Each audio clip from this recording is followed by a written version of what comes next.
Results chapter functions. اب findings کے chapter کا یا ریزلٹس کے چیپٹر کا what is the function. When we know what the function is, we will be better able to organize the content that we want to put in the findings chapter, and we will be in a better position to select material that would go in there. اب expectation آپ کے findings کے chapter میں یہ ہوتی ہے of course first of all to present the findings. اب یہ اس کا مطلب یہ ہے کہ جب آپ فائنڈنگس پریزنٹ کر رہے ہیں تو آپ بہت کلیئرلی اس کو اسپیس دیں گے، اس کو چاہے آپ سیکشنز میں کریں، جو بھی جس طرح سے بھی آپ میٹیریل کو آرگنائز کریں، it should be very clearly findings at the forefront. So analysis اگر آئے گا وہ فائنڈنگ کے بعد آئے گا. بگننگ میں ایک نظر میں فائنڈنگز آپ کی جو ایگزامینر ہے یا سپروائزر ہے اس کو نظر آنی چاہیے. The point is also to enable the reader to link the findings with your research questions. So ایسا نہ ہو کہ آپ جو findings دے رہے ہیں وہ اس میں آپ لنک بلڈ نہ کریں اور آپ سمجھیں کہ پڑھنے والا یہ لنک اپنے دماغ میں خود سے بنا لے گا کیونکہ آپ نے ریسرچ کوسچنز جو ہیں وہ پچھلے چیپٹر میں دیے ہوئے ہیں.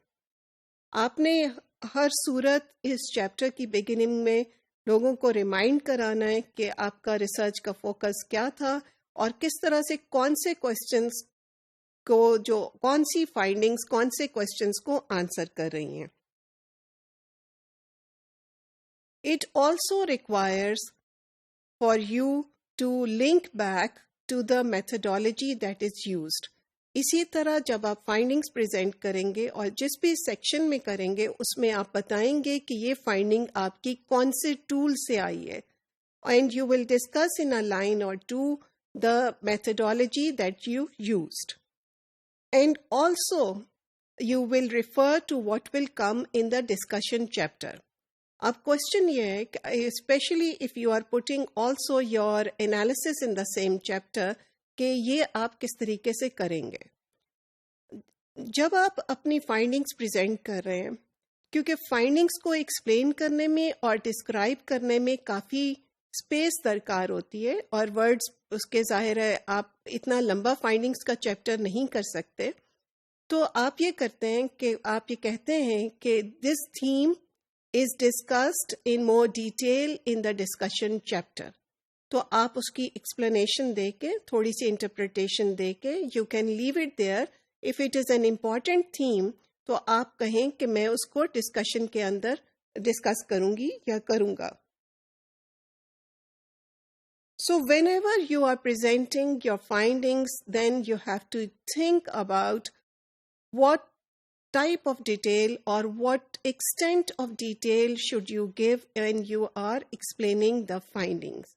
اب اس کے اندر you are the person, you are the best judge to explain it.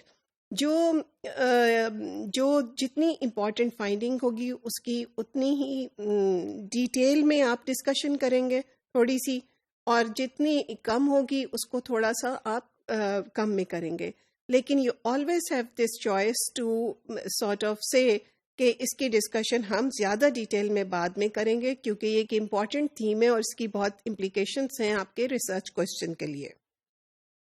Now, whenever you are presenting your research, you have to provide data from your research. جہاں جہاں آپ اس کا ایویڈنس دیں گے وہاں آپ اس کا ایکسپلینیشن بھی دیں گے. سو فار انسٹنس ایویڈنس یہاں پہ مراد ہے کہ آپ وہ فگرز دیں گے یا آپ وہ ٹیبلز پریزنٹ کریں گے ایز ایویڈنس جن کے بیسس پہ آپ فائنڈنگ پریزنٹ کر رہے ہیں. It is not just that آپ نے کہہ دیا بلکہ you have to provide evidence for the finding you are presenting in your findings chapter. Now, there are two last points to say over here. First, be very careful in the presentation of the data or think about carefully کہ explanation آپ نے کتنی دینی ہے. And second is, please accurately document the finding that you are giving. کئی لوگ ایسا کرتے ہیں بہت آسانی سے کہ جو ریسرچ کا ڈیٹا ان کے اپنی پسند کا نہیں ہوتا یا وہ سارے ریسرچ کے ڈیٹا سے میچ نہیں کر رہا ہوتا، وہ اس کو ڈراپ کر دیتے ہیں. If you drop that you bias your results and you lose a learning opportunity. بالکل ایسے نہ کریں.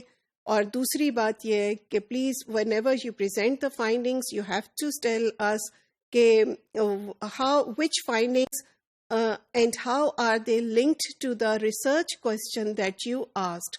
So make these connections. Don't leave it for somebody to make these connections for you. Make them explicit in that text very clearly کہ یہ کون سے research question کے کی فائنڈنگس آپ کو کس طرح کا جواب دے رہی ہیں.